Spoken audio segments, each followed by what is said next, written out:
Rest. Sleep came in fits and starts. I seriously, desperately needed rest, but every time I closed my eyes, fevered dreams of wasteland horrors dashed themselves against my mind's eye. I saw ponies loading into a passenger Sky Bandit Stage's wagon. In my mind, they were families on their way to a day of laughter and fun at a Ministry of Morale amusement park. Parents smiling warmly as their colts and fillies pranced in place with anticipation. I don't know why, but I was certain that MOM had built amusement parks, and that they had been regularly packed full of screaming kids. I saw mothers urging their colts not to climb on the seats, fathers checking to make sure their cameras had film, and a great wall of green flame with a sinister rainbow sheen rushing towards them that somehow no pony could see. I saw a pony named Trixie leaving a message on the door to her cottage, grinning as she assured herself that her whole life was about to change. I saw her walking away from that door, which, in the dream, I had somehow become. Even as I called out to her to come back, knowing that if she left, she would never live to see her little cottage again. I called, pleaded, cried, but she could not hear me, and walked away. I saw ponies giving their loved ones the great news that they had been selected for a stable. I watched as they, bright and colorful and living ponies, trotted into their new home, the clock on the wall above them counting down the minutes until an accident would doom them all to horror and death. I awoke with a fit. I was laying somewhere, abed, but every time I tried to remember exactly where I was, or how I got there, the memories slipped away. I opened my eyes. The room was dark, but light poured in through a cracked open door. I didn't recognize the walls with their shadowed posters, or the roof with its still and silent turret. My body felt wrong. I ached. I felt horribly weak. I had chills when I wasn't sweating profusely. My stomach churned. My mouth tasted strange and mushy. Shadows trotted near the door. I heard Calamity's voice. "Do you think she went and picked up something in the stable?" Velvet Remedy's voice, soft and clear, responded. "Or it could be brought on by stress. I'm worried about her. I think the wasteland is getting to her." "Y'all seem to be doing well," Calamity observed, his voice low so as to not wake me. Velvet gave a wry, yet very feminine laugh. "Not as well as you think, my noble outsider." Was that sarcasm or affection? I couldn't tell, and trying to think about it made my thoughts swim. And I should do better than little Pip. I'm over a decade more mature than she is. Great. I'm a child to her. Beautiful. I'm a fucking filly. The same filly as the first time we met at some older filly's quinceanera. My life just couldn't get any better. And all those drugs she's been taking? They're certainly not helping. My stomach convulsed violently. I wanted to cry. My eyelids were too heavy to look around anymore, and I didn't fight them as they closed on their own. I turned away from the slice of light coming through the door, falling again into fitful sleep. "Are you gonna stay in here with her all night?" Calamity's voice was a whisper, very close to my bed. I wasn't entirely sure that I was awake, much less at which point the tides of dreaming had deposited me on the shore of awareness. I vaguely recalled a change in the darkness, a fluctuation of light, perhaps the opening of a door, "at least until her fever breaks." The whisper of Velvet Remedy's voice sounded from near my head. My ears twitched. "She awake?" "She's been in and out. She'll sleep better once the fever's broken." Wonderful. My body felt alien to me. My mind was a horrible shifting haze. I said a silent prayer to Celestia, begging her to take my sickness from me and cast it to the moon. "I'm more worried about you," Calamity said, "and not just 'cause you need to sleep too." "Celestia, do you hate me?" My sickness and misery was giving them time to bond. My mind started tormenting me with images of how they might be spending their time together, now that I was effectively out of the picture. "Oh?" My fevered brain insisted that she sounded pleased as well as oddly condescending. "Your shield spell ain't anywhere near as strong as them—" Calamity paused. "Alicorns, I guess we're calling them now." Was that disgust in Calamity's voice? No, not disgust, but something else. Something unpleasant, as if the word didn't taste good. "Your point? If you're gonna be making a habit of using your body to shield other ponies, you need to start wearing armor," Calamity insisted. "Yay, Calamity." I was going to tell her that too, just never quite had the chance. My head was feeling heavy. Just listening seemed to take effort. My body was too hot, the blanket drenched in sweat, but my limbs were too heavy to move. Sleep was creeping up on me like a manticore ready to pounce, wanting to drag me off into nightmares again. "Won't get me into anything worn by one of those nasty raiders," Velvet was saying. I realized I'd missed part of the conversation. "Wouldn't want you to. Slave her on the neither. Bad idea. Ask little Pip when she's up and about," Calamity whispered firmly. "But when we get to 10 Pony, we're gonna buy you some proper duds for the equestrian wasteland." My despondency evaporated at those words. A strange sense of relief, twisted by illness, washed over me. Part of me, I realized, had been afraid that they would leave me. I felt doomed to wander until either I found my place in this hellish outside, or I fixed it. At least as much as I could. I supposed I was searching for my virtue, as Watcher had suggested, like a filly trying to invoke her cutie mark. But Calamity and Velvet Remedy were not burdened by my quest, or my sense of being utterly lost. Why wouldn't they leave me to it on my own once they had found some place to stay? 10 Pony Tower, for instance. Why shouldn't they?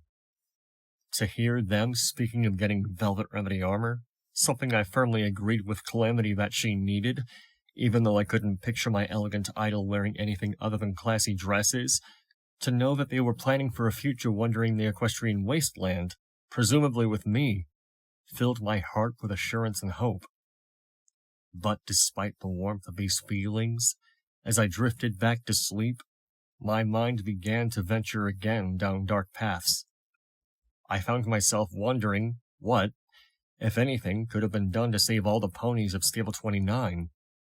With exposure to the surface fatal and their water talisman dying, all I could see was hundreds of ponies trapped in a sarcophagus under the ground, already buried, waiting to die. They did not, my mind insisted, need to die with such violence and horror. But the only way I could think of to save even one of them? No, that would have been too abhorrent to consider. The only way to save even one would have been to make sure the strain on the water talisman was so minimal that its deterioration would have taken several decades. Something that could only have been done if, instead of initially reducing the population by that minimal 0.02%, I cringed away from myself, revolted that I could even think of such a thing. I awoke again hours later with a silent gasp, drenched and chilled with a cold that sank into my soul. My sense of what I had been dreaming collapsed into a dark pit that was swiftly sealed by wakefulness. Only a few shreds of memory remained. I was fairly certain that it had something to do with the Ponyville library, dead cats, and being burned alive by a dragon. I found a canteen had been hung by the side of the bed. I drank greedily from it, and then fell back into the horrors of sleep. No! Don't go! I'm trapped! I cried out, my hind legs crushed under a fallen wall. But Velvet Remedy and Calamity just walked away. Please, don't leave me here! Velvet Remedy leaned her head against Calamity's mane and nuzzled. The ground was stretching between us. They were barely walking, but they were getting further away. The clouds were boiling down, becoming fog, surrounding and obscuring them as my heart threatened to seize. I knew that when they disappeared, I would die. I awoke crying and beat a hoof against my pillow. Despair tainted my hope, like a cupcake with ashes mixed into the batter. They were staying with me, but I was losing them to each other. My ears perked. There were no voices. Oh, Luna! I was alone! They left me! I still felt trapped.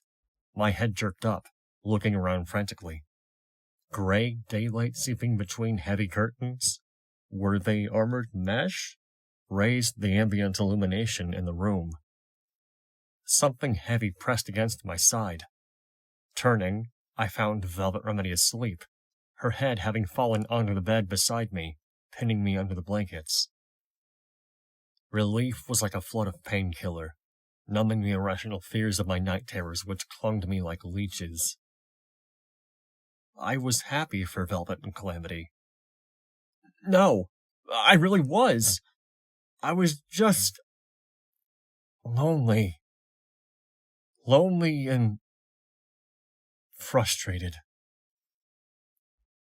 I looked away from Velvet and found myself staring at a huge wall poster, garishly pink, advertising the Philadelphia Fun Farm Amusement Park. Everything the Grand Galloping Gala should have been, endorses Pinkie Pie. Every day! Forever! Well, now I knew where that notion had come from. On the opposite wall was another copy of the recruitment poster. You too can be a Steel Ranger. I realized where I must be. Lifting my pip-buck, I checked the automap. Steel Hood's shack. I collapsed back onto the bed, feeling unbearably exhausted, physically and mentally. And even worse, I felt horny, which was not a sensation that mixed well with illness. Maybe it was having Velvet Remedy so close, her head pressing against my flank as she slept partially on my bed. My stomach twisted in warning, but I didn't care. I was too hot, too sick.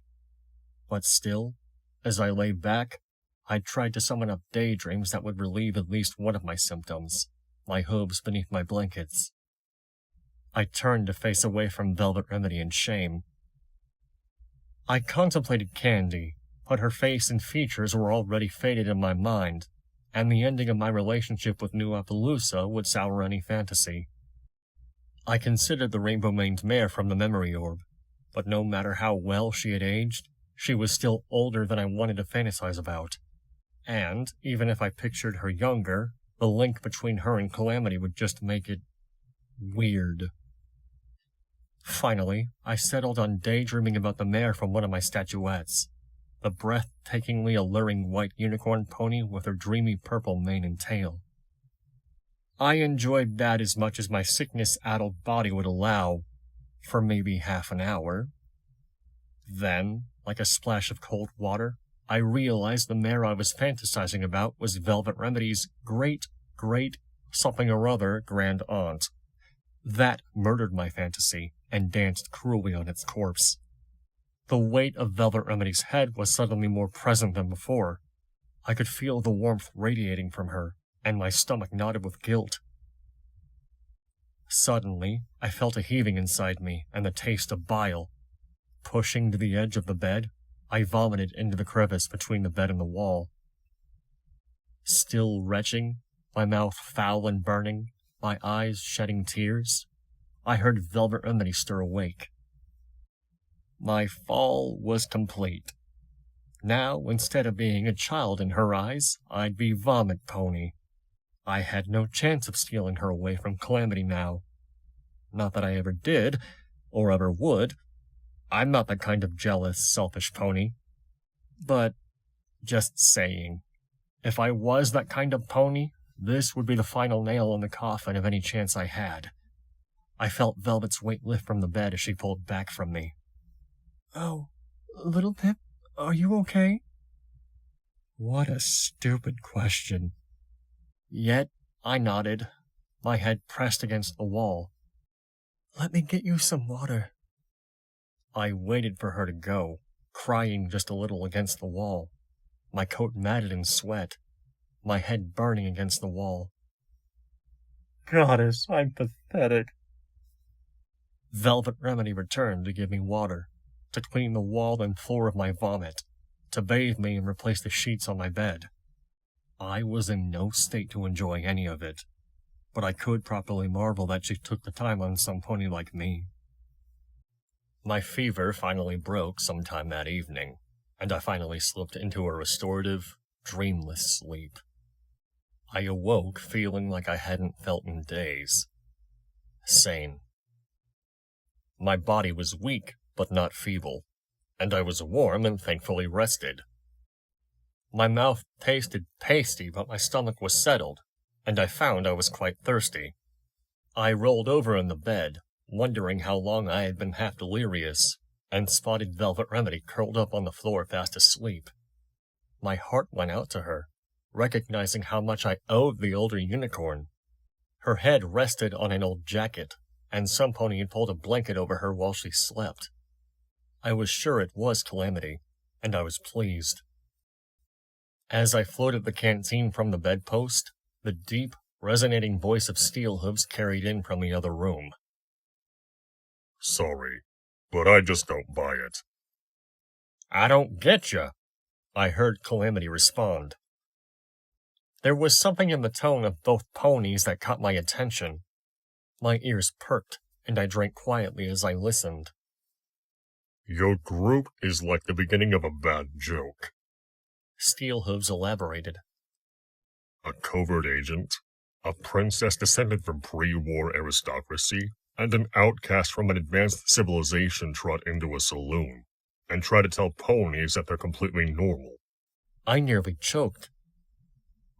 Swiftly, and without a sound, I plugged the canteen and rehung it on the bed.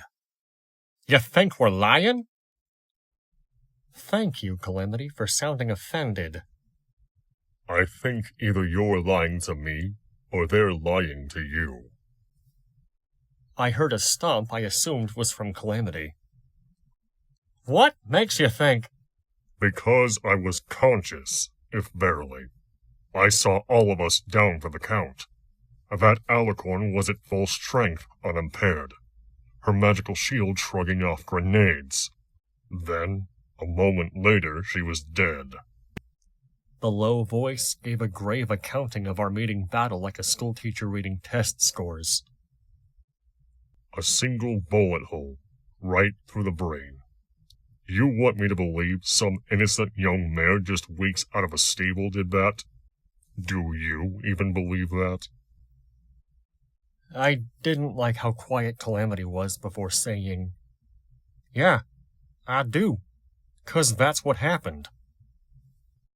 An innocent young mare, Steelhooves repeated.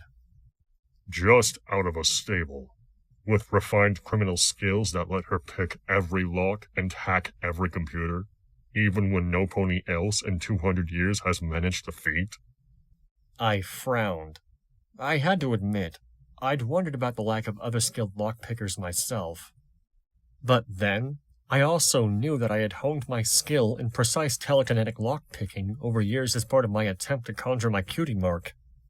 My CAT proved that my natural talents were focused towards mundane and arcane sciences, and my studies as a pip-buck technician and the tools of my trade gave me the education to manipulate terminals that few outsiders would have.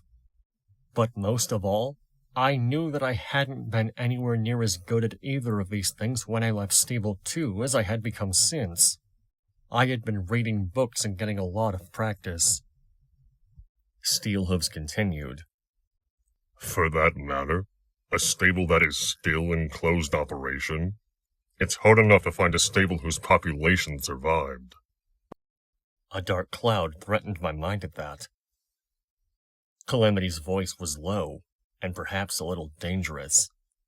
Are you suggesting they ain't from a stable? No, I'm sure they're from a stable. The voice was cool and even. I just find it more believable that they are highly trained agents on a mission. Perhaps from some place akin to a Ministry of Awesome Black Ops facility, than wide-eyed tourists from a repository for civilian ponies. What? I thought Calamity said the Ministry of Awesome didn't actually do anything. Calamity nickered. That's ridiculous. Really? Steelhooves asked. She survived a train jumping off a cliff. I caught her! Steelhooves paused and seemed to concede that one. How did you meet her? My friend hesitated. Then, with a sad breath, I nearly killed her. She'd just come out of Ponyville, where she cleared a nest of raiders. Calamity explained. She was covered in blood and wearing armor she scavenged from them, so I mistook her for a raider herself. Swooped out of the sky and started shooting. I could hear the regret in his voice. I felt a pang in my heart for him, but I also winced at his description.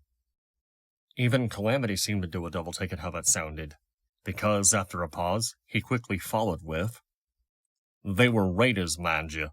Raiders ain't that hard to kill. Then, seeming to remember the wagon crash, he amended, If you're at least a little lucky, and the terrain is on your side. I see. Steelhooves deadpanned. So she's not a secret agent, Death Pony. She's just lucky. How about the other one? Velvet Remedy? She's... Calamity chuckled. She's a civilian. She's a medic and a singer. How does that fit into your COVID-off stable theory? Any other talents? Does being the most beautiful pony I ever met count? I could hear the smile in Calamity's voice. Other than that, no. I mean, well, she does have a freakish knack for getting what she wants. Bartering, I mean, and talking folks into stuff when she's not being... Calamity, shut up. Good buck, Calamity, don't finish that sentence. A direct descendant of one of the three founders of Stabletech. The founder, who, I believe, was Stabletech's face of public relations, and also the sister of one of the 8 most powerful figures in the pre-apocalyptic government. A descendant with skills in seduction, trade, and diplomacy. Steelhooves intoned wryly. No, you're right. That does sound like a civilian pony. How did Steelhooves manage to do that? I was beginning to doubt my story, and I'd lived it. I heard Calamity sigh. I hoped it was out of exasperation. Okay, let's pretend, just for a moment, that my companions have lied to me through their teeth. Oh no, Calamity, please don't. We've been honest. I know it sounds bad when he says it like that, but... Calamity finished. To what end? Well, the deep, masculine voice rumbled. They marched into the center of a battle between raiders and slavers, somehow got the heads of 2 factions to sit down in the short one's crosshairs, and then proceeded not only to eliminate the one they didn't like, but to kill the dragon running the show, assuring the one they wanted was in charge. Calamity interrupted. I dare say I had a mite to do with that myself. Steelhooves continued, undissuaded. To me, that sounds a lot like a special unit rearranging local power structures to suit their purposes, whatever those purposes might be. Goddesses, damn it, is this what ponies were thinking? And I had been chagrined by my own reputation when I was supposedly just a hero. This was... insane. At least Calamity seemed to agree with me on that. Right. Okay then, how about this? If Little Pip was some sort of special Black Ops pony, how in tarnation could I have nearly killed her? Because underground training facilities aren't exactly the best place to learn to fight aerial opponents. I doubt you'd be able to get the drop on her again. Calamity was fighting not to fall for it too, bless him. Look, I've been with them. Y'all haven't. I know they're surprising, but if you get to know them... I'd see that they're not spies at all. Steelhooves' deep voice seemed on the verge of a chuckle. Yup. Thank you, Calamity. Not a sly, sneaky hair in their manes, then? Not a one. Did you know that when Little Pip sleeps, she has a cute little snore? I do not Oh, crap. Come again? I was just finishing dressing myself, and was levitating my saddlebags into place when the pony in magically powered armor had stepped in and made his announcement. I will be accompanying you to Ten Pony Tower. After risking yourselves to save my life, escorting you safely to your destination is the least I can do. I wasn't sure how I felt about that. Steelhooves, however, put his hooves down. I insist. I frowned, looking about the room while I thought. The shack had 3 rooms, the bedroom, the main room, and a workroom in the back. Upon seeing the whole of it, I realized that Steelhooves had given me his own bed to sleep upon, and that every pony had slept on the floors save for me. It made me feel grateful and guilty.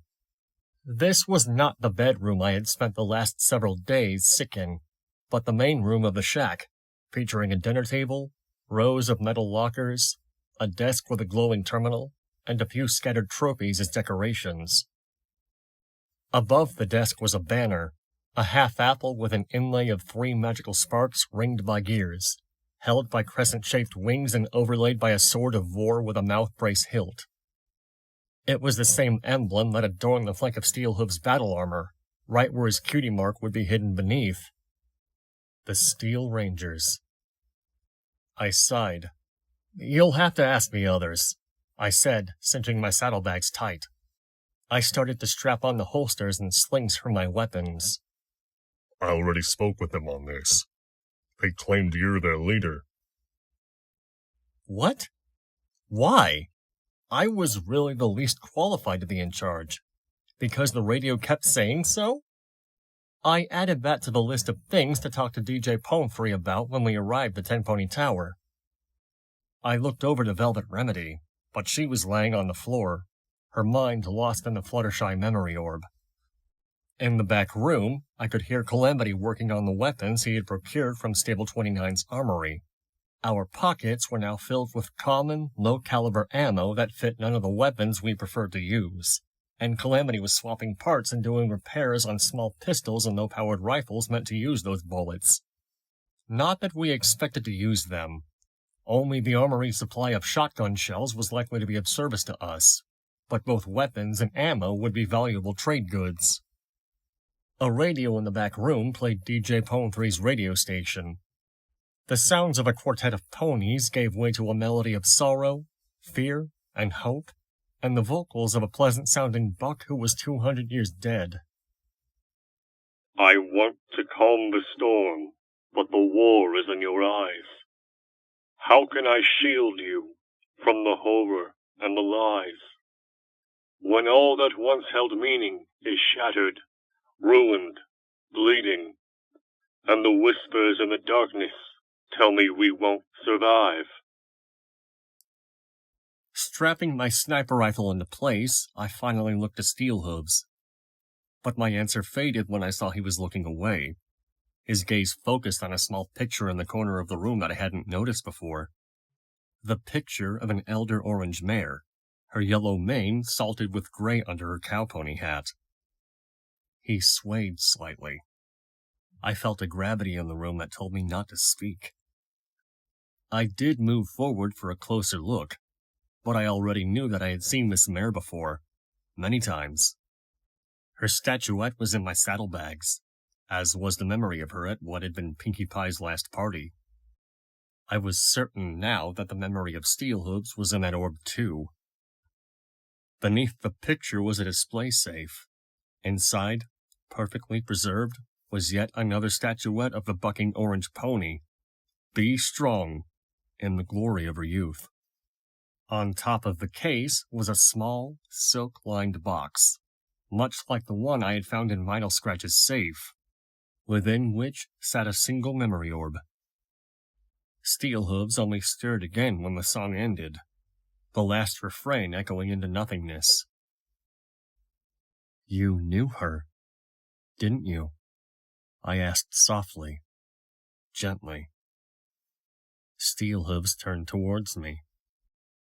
How could I have? She died 2 centuries ago. I gazed at him, not judging, just knowing. He stood rigid against the gaze for several minutes, until I finally looked away. DJ Pone3's voice erupted from the back room.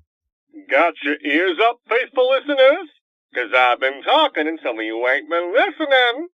For years now, I've been reminding you that ghouls and zombies ain't the same thing.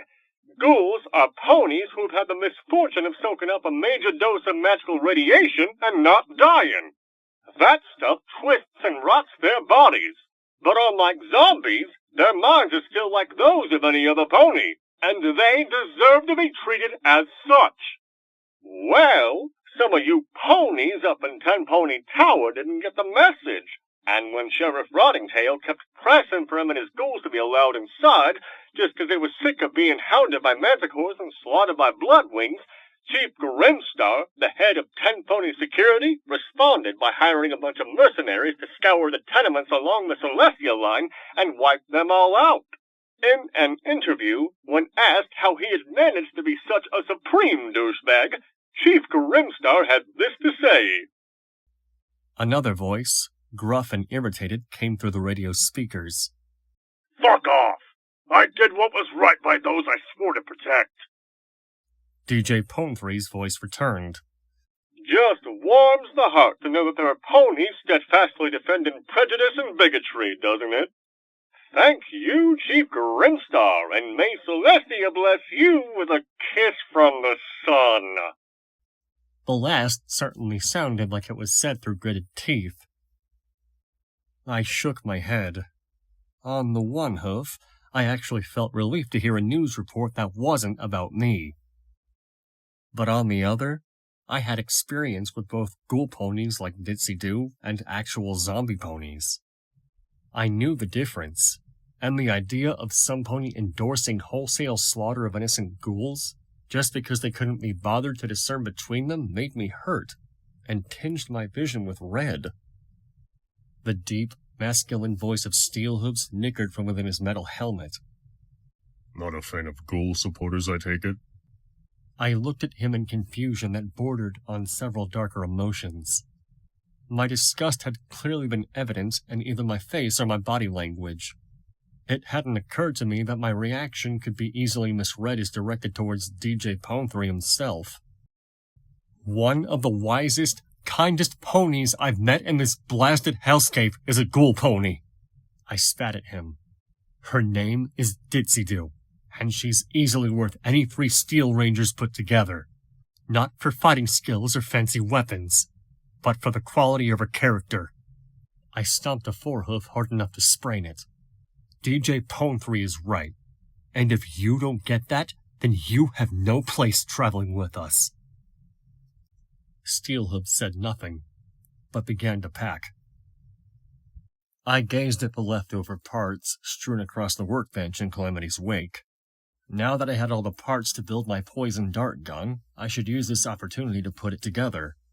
Invoking my single magical ability, I started to clear away a space while simultaneously pulling the schematics out of my saddlebags. "Morning, little Pip." Calamity trotted into the room. "Good to see you back on your hoops." I smiled a little thinly, giving him a nod. The conversation from the night before still cast its shadow in my mind. I knew what Calamity and Steel Ranger had talked about, and just how convincingly Steel Hooves had woven doubts.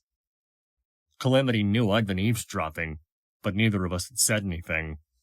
"Looks like we got ourselves a new traveling companion. At least for a little while," Calamity said conversationally. "What'd you think of him?" I shrugged. I still wasn't sure what to make of the Steel Ranger.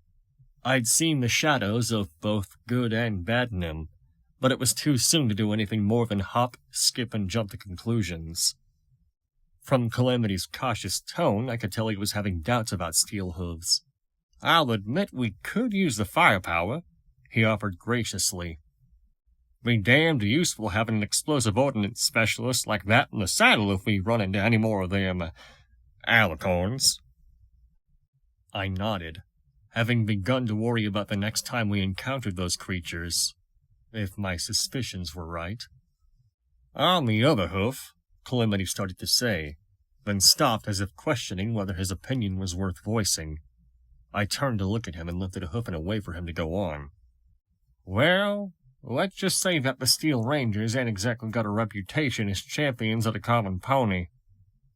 Yes, reputations. The night's conversation loomed in my mind again. My eyes looked over Calamity, taking in the distance between us. I wondered if the gap was more than just physical. My memories pulled back the sheet on an almost forgotten dream of being trapped under a wall and just watching my friends walk away. "Hey, little Pip, are you okay?" Clearly, I bore my worries like a cutie mark. I snorted at the dark humor of it. Some secret spy I'd be. Calamity clopped up next to me and put a hoof gently over my back. "Nah, don't you worry. Nothing said by that lot is going to sow seeds of distrust between us." I looked up at him, wide-eyed. He smiled at me. "I've seen your heart, little Pip. Y'all genuinely want to help folk, and you put your own life at risk to do so, even when some of 'em don't deserve it. I ain't gonna start questioning what I know about you just 'cause somebody who don't know what he's yapping about can get it twisted all up." I could feel tears gathering in my eyes. I tossed my forelegs around the big, rust-colored pony and hugged him for all I was worth. "You can look into it if you want." It was the first thing Steel Hooves had said to me since my outburst over an hour ago. Velvet Remedy was in the other room, looking over our provisions. Calamity was refilling our canteens from Steel Hooves' water purifier. I had finished my packing and had been staring aimlessly. My curious gaze had eventually fallen on the memory orb sitting enthroned under the picture of Applejack, mayor of the Ministry of... I realized I really didn't know which ministry of Luna's government Applejack had been in charge of. I just had enough clues to make a few educated guesses. "Go ahead," Steel Hooves encouraged. "It hasn't been viewed in a long, long time. Somebody else should remember." I regarded first the Steel Ranger, then the orb.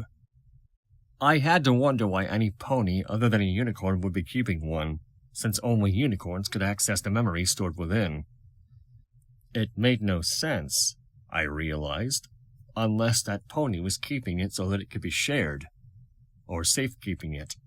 But even safekeeping it was just the same as throwing it away if no pony ever witnessed what was kept inside.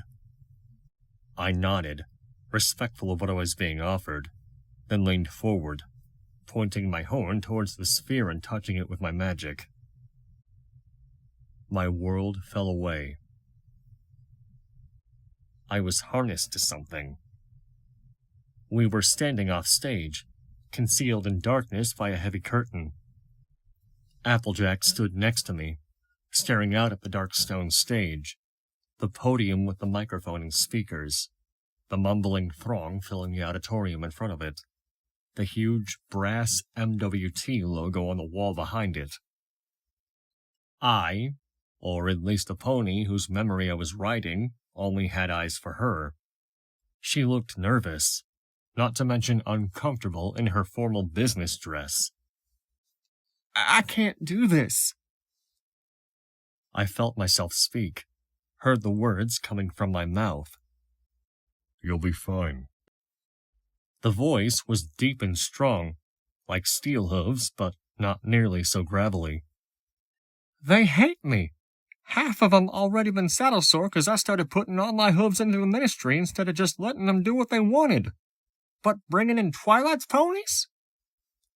From her tone, that had apparently not gone over well at all. I wrapped a foreleg around her neck, allowing me to glimpse the apple-green color of my coat, and nuzzled her gently, a sensation that I found quite pleasant. And after today, they'll all understand it, and they'll admire you for it. I, or more precisely the pony I was riding, leaned close and whispered into her ear. Now go on out there and make history, or I'll be forced to spank you. Oh, Goddess Celestia! The orange pony blushed and gave her encourager a look that I would have paid almost anything to have a mare give me. Later, lover boy. She smiled, at least more cheerful now, and strode out before the crowd. The pony I was riding watched her stride, his eyes straying repeatedly to her flanks, taking my gaze with his. As much as I couldn't blame him, it was making me feel distinctly uncomfortable. This was an odd memory to be sharing. Then I noticed that she had a holster strapped to one leg, mostly hidden beneath her formal attire. The ivory handle flashed 3 red apples as she walked. The reception was not the respectful and admiring silence which Fluttershy received. But Applejack stood straight up at the podium, cleared her throat, and spoke slowly and clearly. Now listen up. I know y'all been a bit saddle-sore about having ponies from the Ministry of Arcane Sciences working with us. I know y'all are dedicated to improving Equestria the Earth Pony way, and magic kind of flies in the face of all of that. But there are some things that are just too important to let stubborn pride get in the way of asking for help. Trust me, I know. And I want all of y'all to know how proud I am to be standing here today, able to finally show you the fruits of your efforts. Most of you don't know what you've been working on. 'Twas important to keep things... The next word did not seem to come naturally to her. Compartmentalized, to keep this project out of zebra hooves. What y'all have accomplished in just 1 year ain't been a bunch of Earth ponies do more good work in less time than when we built Appaloosa. Until this point, her words were undercut by resentful rumbles of whispered opinion. Now her voice dropped into a tone both somber and deadly serious. The ponies in the audience began to hush. Not for her, but out of reverence for what she spoke of. When I was young, my big brother, Big Macintosh, was always there for me. He was my closest kin, and he never let me down. And when Equestria needed him, he didn't let us down neither. He served heroically in our army, fighting for our way of life for 3 years. And then, when we needed him most, he made the ultimate sacrifice. When that zebra bullet punched through my brother's armor and pierced his heart, it broke my heart too. I could see Applejack's eyes start to tear. Her voice trembled, but she pressed on. The room was now dead silent except for her. 1 year ago, we buried my brother, Big Macintosh. And that day, I swore an oath that no one of the pony would die needlessly in battle. They're risking their lives out there for us. We owe them better. And now, starting today, we give them better. My memory escort started walking onto the stage. I felt the ropes trailing from behind me lift and pull taut, the harness digging into my flesh. I felt the resistance and heard the wheels of the wagon I was pulling begin to move. Ponies of the Ministry of Technology, I give to y'all the Steel Ranger. Moments later, the memory collapsed, the last sight lingering in my mind as my own world reasserted itself. A glance back at the display wagon and the magical power armor it was carrying. I looked to Steelhooves, sensing I now understood him far more than I had moments ago. The light gray of the clouds had descended, shrouding the landscape in fog. All around us, the rubble of blast-flattened and age-demolished buildings created shadows and obstacles. I regularly had to check my EFS compass to make sure we were still headed in the right direction. Even Calamity was grounded to avoid losing us. We were entering the outskirts of Manhattan now. I felt a pang of disappointment that I couldn't properly see the city. Calamity and Velvet Remedy had taken the lead. My frequent attention to my eyes' forward sparkle was as much to spot hostile creatures as to navigate. Another red spot flared up in front of us and just off to the left. Calamity, 7 o'clock. Calamity nodded and crouched down, sneaking forward.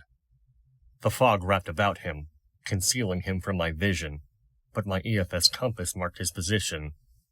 Velvet hung back a little, but kept him locked in her sight. Her horn glowing faintly, she prepared to throw a shield around the orange-maned Pegasus in the black desperado hat. A moment later, a single twin shot rang out. Calamity returned. Giant radhog. One of the mutated pig-like creatures I had encountered under the train bridge. I do hope you're not planning to cook and eat that, Velvet Remedy intoned disparagingly. I can't imagine all the meat you've been eating did you any good over the last few days. I shot her a look that she probably couldn't see and said nothing. You see? Now that's why y'all are a vegetarian, Calamity laughed. You ain't never had bacon. Trust me, if ponies were meant to eat only fruits, oats, and grasses, then the existence of bacon would be the proof in the pie that the world was just cruel and evil. Oh, great. Now I had to try radhog. A few moments later, we had a cook fire started, and Calamity was explaining to me just which parts of a radhog were the most delicious. Velvet Remedy had chosen to join Steelhooves in ignoring the two of us. Her silky voice sliced through the air as she told Steelhooves, Now, if we get into a battle, I do hope you have the good sense to let Calamity and Little Pip handle it. No offense. I really am thankful for your coming to our rescue, but I came closer to dying from all your explosions than from the alicorns.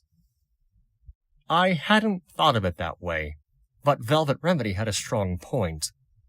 Steelhooves' weapons were all extremely excessive, and while that was very good for fighting manticores or alicorns at a good distance, it could be lethal to every pony in close quarters or enclosed spaces. I'd have to convince Steelhooves to keep himself in reserve until he was needed.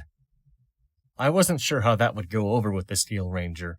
Traveling with others and having to take precautions to keep his own companions alive was not, I suspected, something Steelhooves had been required to deal with for a long time. Old song, Calamity was saying to Velvet Remedy as the two of them took the lead once again. If I sang a little bit of it, badly probably, could you magic up some music to go with it?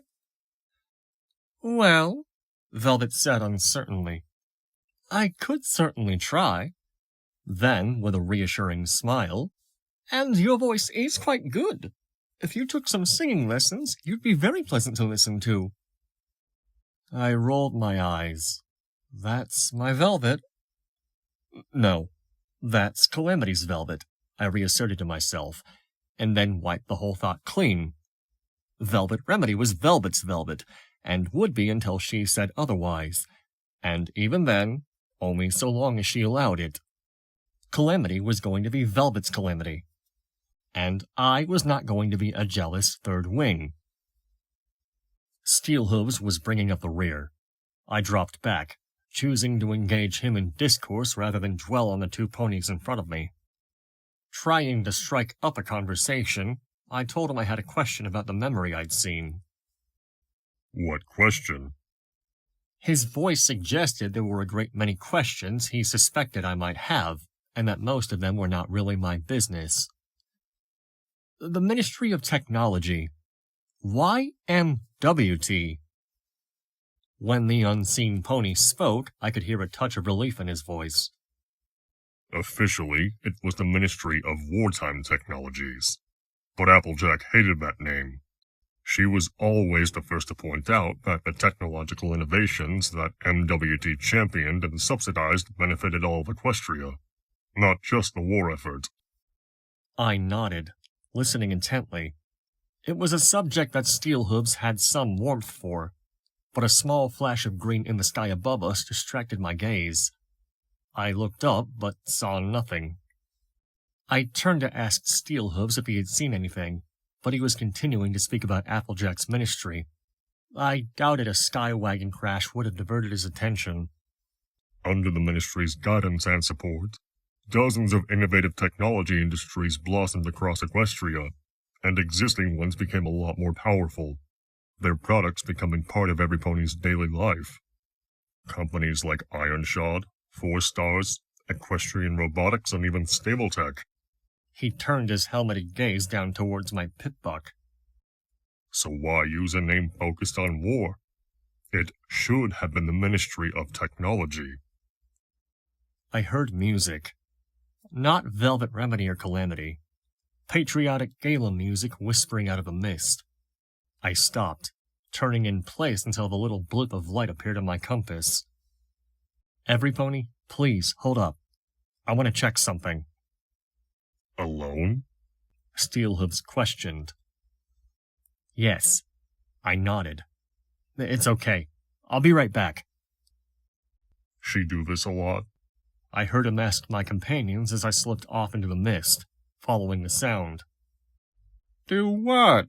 Calamity snickered. Wander off?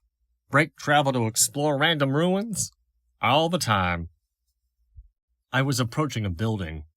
Half of it was a huge barn with vast, shattered windows. The other half loomed castle-like in the mist. My pip-buck flashed a name across my EFS. 4 Stars Grand Terminal and Central Offices. The music cut out with a static-laced pop. Hello, Watcher. Hello, little Pip. I see you've made a new friend. Maybe, I said, not committing either way. As if on cue, Steelhooves' deep voice resonated through the mist. Little Pip, you okay? Wow. Stealthy he was not. Hey, The mechanical voice of Watcher expressed. that voice sounds familiar. That didn't surprise me.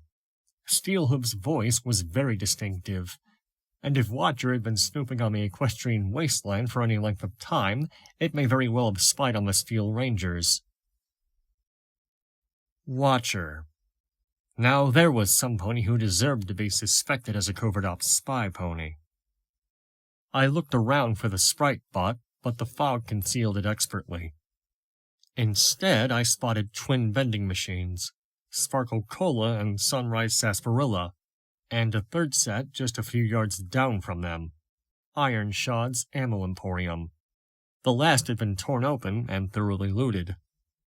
I felt a chill, imagining the kind of pre-war world where you could buy ammo along with your soft drinks at a street-side machine. No pony interaction necessary. Watcher? Was there a Ministry of Awesome? It was just a lead-in question, clearly. I already knew. Yes, Rainbow Dash. The disembodied artificial voice somehow managed to sound amused even though it had no inflection at all. Yes, one of Equestria's heroes did decide that her ministry would be the Ministry of Awesome. They even built a ministry headquarters for it on Ministry Walk. I assume Calamity mentioned it. I nodded. Then, realizing Watcher possibly couldn't see me any better than I could see the sprite bots, although it would truly surprise me if that wasn't the case, I stated, yes. Ministry Walk. I'd heard of that place before, but I couldn't quite put my hoof on where or when. After pondering it fruitlessly, I finally asked, what did the Ministry of Awesome do? Not much.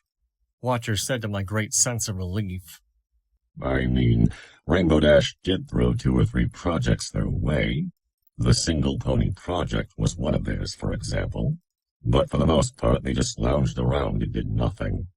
After a few years, Luna ordered it crated up, and they began using the Ministry of Awesome HQ for storage.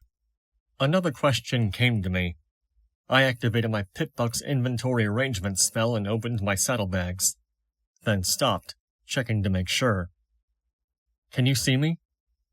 Yes, little Pip, I can see you. Thought so. I floated out the 2 statues I had found. What are these? Of course Watcher knew the answer. Limited edition Ponies of Harmony. Those are some pretty nice little magical artifacts you have there. Only 42 were ever made.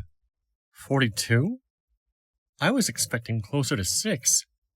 Equestria's heroines, the 6 pony friends whose virtues matched the elements of harmony. There were 7 sets made, 1 for each of them, and 1 that Luna kept for herself. The ponies mostly gave them to each other, although a few of the statuettes were passed on to loved ones or family members. That made sense. Sweetie Belle had her sisters. Applejack would have given one of herself to her buck friend Applesnack. I wondered if the one I found in Old Appaloosa had originally been given as a gift for Brayburn. Oh, now I remember who your new friend sounds like. The name Watcher told me made me glad I wasn't drinking Sparkle Cola again. Who was... I never got to finish my question. A crack of static replaced Watcher with the voice of Red-Eye, who was in the middle of telling everyone that raiders, ghouls, and hellhounds were bad. His voice faded as the sprite bot wandered aimlessly away from me until it was swallowed entirely by the mist. 4 Stars was an elevated train company which had once provided public transportation for the Manhattan metropolis. Steelhoof suggested that, if the monorails were still intact, it would make the easiest route through the city, carrying us over the maze of rubble and away from most of the radiation-twisted aberrations and occasional raiders that lurked in the ruins. It sounded like a good plan, so I stopped at a still illuminated sign mapping out the rails. This station was part of the Luna Line. The Celestial Line, which crossed it at several points, led straight to Ten Pony Tower. Calamity finished rummaging through the garbage bins, returning with a surprising number of sellable items and a few dozen bottle caps. Velvet Remedy rolled her eyes. Well, I hope that's enough for you to buy a bath once we get to Ten Pony. I looked across the waiting station towards the heavy doors into the more castle-like office structure. There were blackened panels that looked like turret emplacements which had been destroyed ages ago. Curiously, I trotted over to the door and tried it. Locked. Well, that was just begging for me to open it. What are you doing? Steelhooves asked as he and the others joined me. I want to see what's inside, I said simply, focusing on the lock. This was a hard one. 4 Stars did not want to give up its secrets easily, which only made me all the more intent on learning what those secrets were. I heard Calamity make a snicker that clearly translated to, "Told you so." The lock clicked. Triumphantly, I swung the door open. In an eye blink, I registered the expanse of the gray lobby. Its semicircular desk fortified with sandbags and makeshift barricades. In that glimpse, I saw the scattered bodies of a dozen steel rangers, suits of magical power armor holding skeletal pony remains, and I saw the 3 scorched holes in the ceiling which had once held turrets. The remaining turret on the 4 Stars lobby ceiling swung around and opened fire. I was taken by surprise, but Velvet Remedy had been prepared. Her shield burst around me even as the air was filled with the rat-a-tat-tat of machine gun fire. However, the shield gave no protection. The bullets ripped right through it, then through my armor and through me. My body tore apart in agony, dozens of things going horribly wrong inside all at once as at least 6 shots passed clean through me and buried themselves in the station's floor tiles. I barely heard the explosive roar of Steelhoof's grenade machine gun as I collapsed, sound and light fleeting from me. It was as if I was falling down a well. Through the distant ring above, I could see the ceiling detonate in a mass of fireballs, then come raining down with a distant thunder, collapsing into the lobby below. I returned to the wasteland of the living, alert and in pain. Velvet Remedy was pouring another extra-strength restoration potion down my throat. I choked, gasping. "Welcome back, little Pip. We came very close to losing you." Velvet's voice was stern with worry. What happened?" Calamity's voice called out from somewhere further into the rubble. "Armor-piercing bullets!" His voice sounded disbelieving and alarmed. Stop! Ordered Steelhooves. I panicked, wondering what I was doing that I could stop, but his exclamation was directed towards Calamity. I will not let you loot the bodies of fallen rangers. "Hey!" Calamity shot back. "In case you didn't notice, they ain't using this stuff anymore. And the ammo that ridiculous battle saddle of yours throws around ain't cheap, and ain't the sort of stuff you find in Raiders ammo boxes or the desk drawers of office buildings. We need to scavenge it from wherever we can. Whenever we can." Calamity quieted a moment, then trotted into view with a missile in his mouth. "Trust me, I ain't missing it." He spat out the missile into a pile he was collecting, shooting a glower at Steelhooves. I looked to Velvet Remedy, who was prodding me to drink more. Right. From now on, sneak into buildings that might not be friendly. Steelhooves made his way back to me. I wondered how covert super death pony like I looked to him now, my armor full of holes and covered in my own sticky blood. I would need to have it cleaned and mended when I got to Ten Pony Tower, or maybe sooner. I was guessing I didn't look much better than I had coming out of Ponyville. You definitely got my attention, he said and turned towards the nearest dead ranger. Now I want to know more about this building too. I nodded. Okay, let's split up.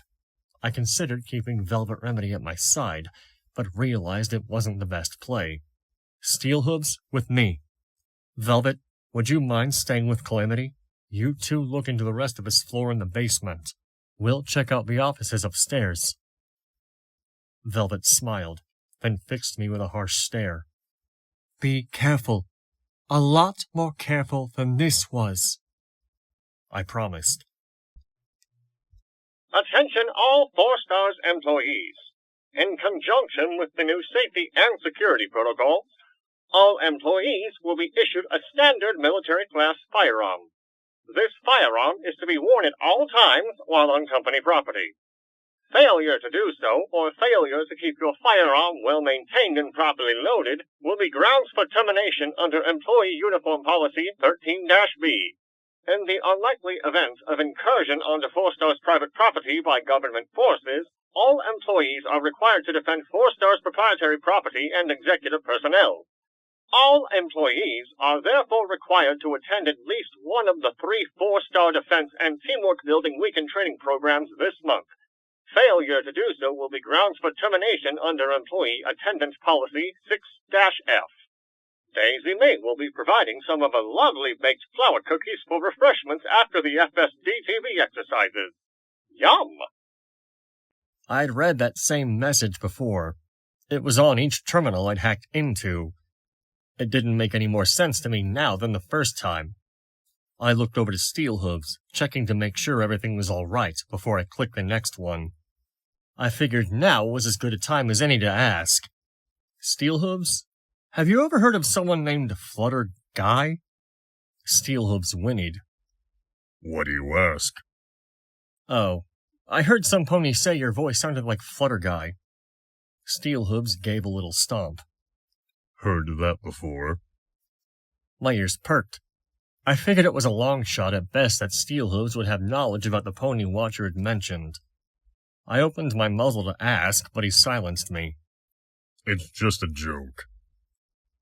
Oh, so much for insight. I turned back to the terminal messages. Evacuation Policy, Employee Version. We here at 4 Stars value your commitment to the company. In the extremely unlikely event of a federal raid, or worse, a megaspell attack, it is every employee's duty to bodyguard key personnel and ensure the safe evacuation of all employees in the following order. 1. President of 4 stars and any shareholders on property. 2. Members of executive management. 3. Head researchers. 4. The President's Secretary, Daisy May. 5. Members of mid-level management. 6. Research assistants with black, red, or gold level clearance. 7. Research assistants with orange or white level clearance. 8. Floor supervisors. Once all of the above have been safely evacuated from the property, we encourage you to seek your own safety. To ensure your protection, we are issuing military-class armor-piercing ammo to all employees above the supervisor level. I sat back from the terminal and promised myself that if ever I was somehow hurled back in time, I would never go to work here.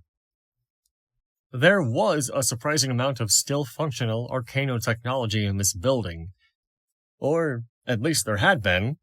Steelhooves was not subtle, and every time he took out one of his security brain bots or spider-like guard bots, he did massive damage to everything nearby. Scavenging had been reduced to finding things inside metal desks or looting boxes of ammo. Fortunately, there were quite a few of each.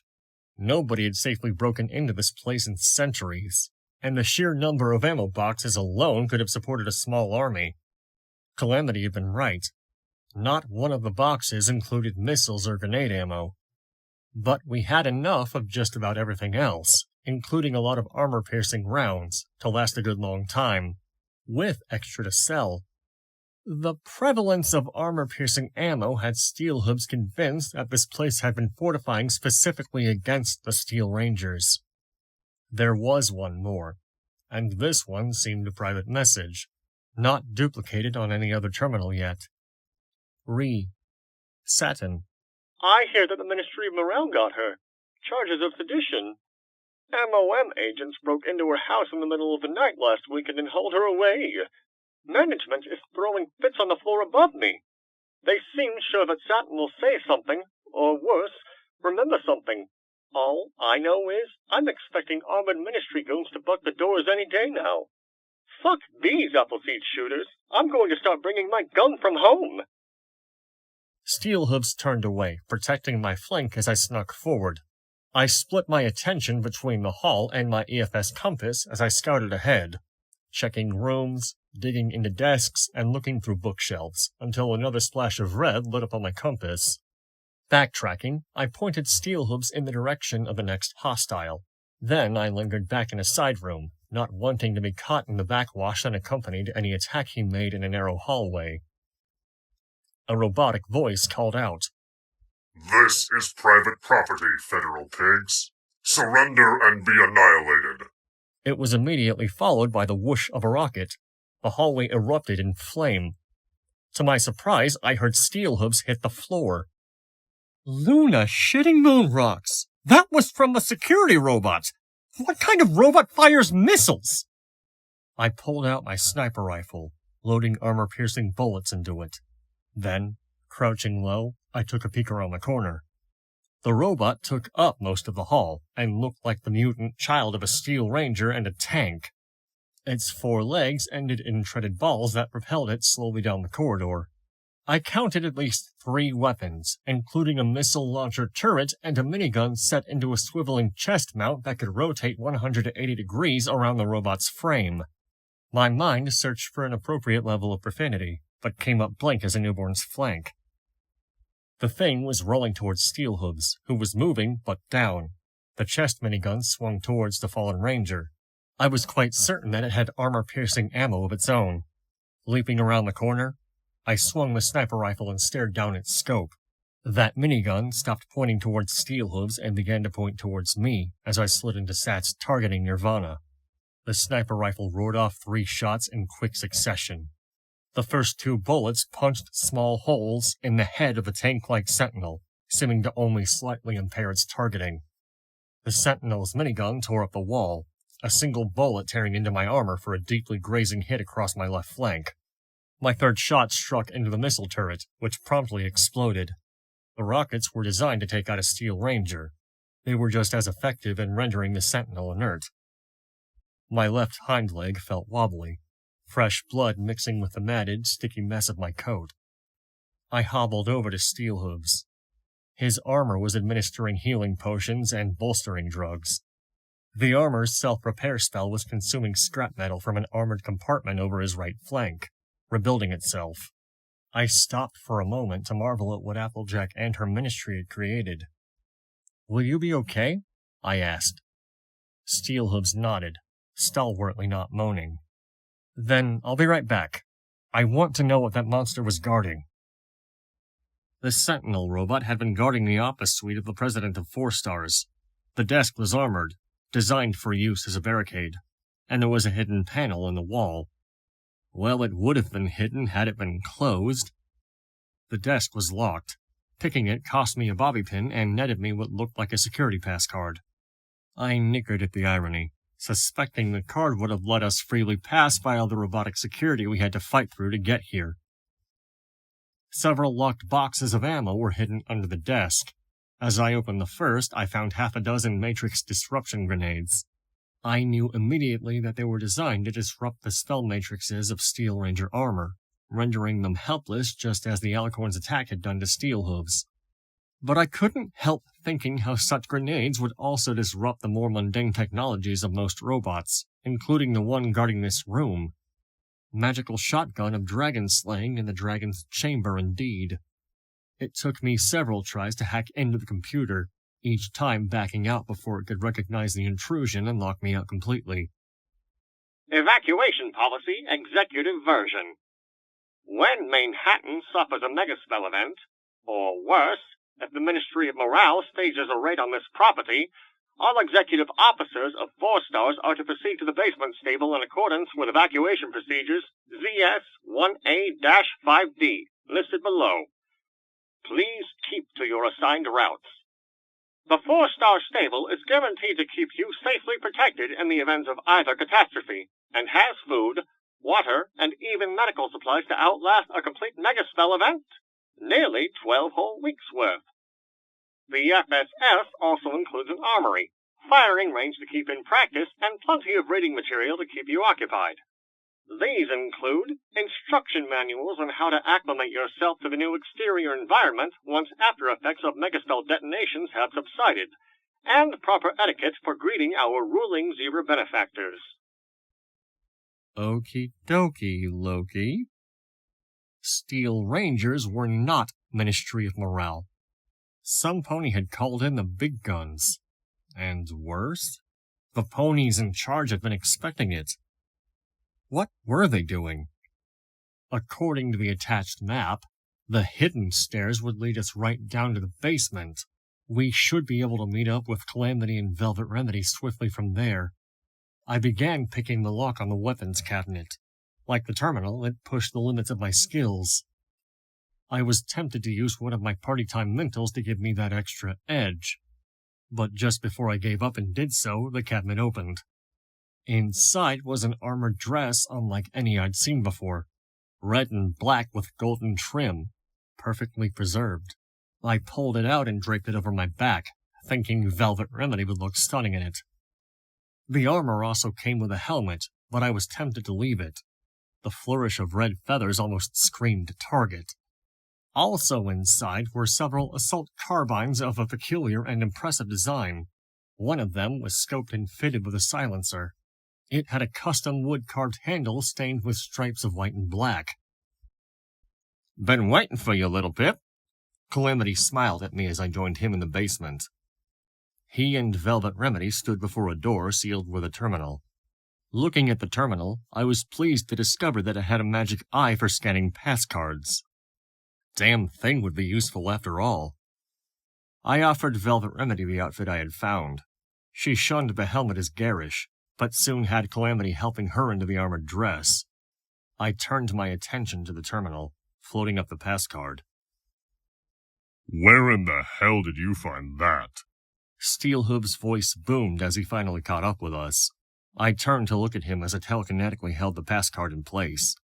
Steelhooves had stopped at the bottom of the stairs and was staring at Velvet Remedy. Little Pip found it in the locker upstairs, Velvet Remedy answered, prancing. How do you think it looks on me? Beautiful, Calamity answered with a breath. The red and gold matches the streaks in your mane and tail. Then, with a sheepish grin, and I've never seen anything like it, which means no pony will mistake you for a raider or a slaver and accidentally shoot you. The terminal's magic eye looked over the pass card and bleeped happily. Welcome, Mrs. President. Inner mechanics began to hiss and grind as the door began to open. This wasn't anything as sophisticated as a stable tech door, but it was certainly a few grades above anything I'd seen in the wasteland. I might shoot her. We all shot him, perplexed and nasty looks. That, he explained, is a Zebra Legionnaire's uniform. Calamity whistled. Velvet Remedy suddenly looked uncomfortable. I turned away, choosing to look instead into the darkness of the open mini stable in front of me. Gleaming in the darkness, the eyes of at least a dozen zombie ponies stared back at me. Then I did a double take. Zombies, yes, but not ponies.